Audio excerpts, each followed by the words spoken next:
I'm really pleased that we were the very first professional services firm in Australia to disclose our gender pay gap at a partner level, which, like for like role, it's a zero gender pay gap, which is fantastic. And the whole of firm is aligned around targets. So we have set a 40-40-20 target, which is, of our new partner intake, 40% will be men, 40% will be women in the future, and the balance of 20 can be either men or women. In pursuing equity, are you foregoing talent?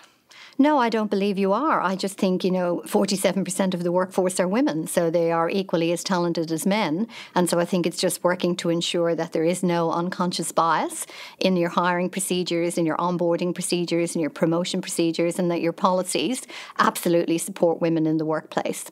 I'm not sure if you're aware of sociologist Jordan Peterson, who argues that there is no such thing as an unconscious bias, that the difference between men and women's pay packets relates to a whole host of variables, and gender may be a part of it, but not the overriding factor. And he cites a number of studies to prove his point. Do you accept what he's saying is the case?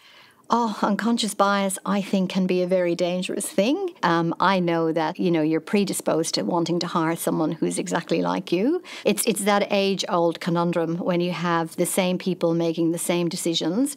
You're really not getting any diversity of thought. But the minute you introduced greater diversity in your thinking, whether that's through more gendered leadership teams or more balanced gendered boards, including culturally and linguistically diverse people, including age, gender, you definitely get different outcomes. You get better outcomes, and you get outcomes which are far more equitable to every human being, irrespective of gender.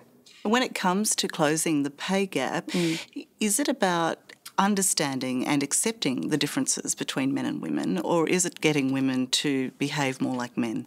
No, I think it is making sure that you understand that you compare roles fairly and that your pay structures are aligned. And where women do the same role as men, they absolutely should be paid the same amount of money for that.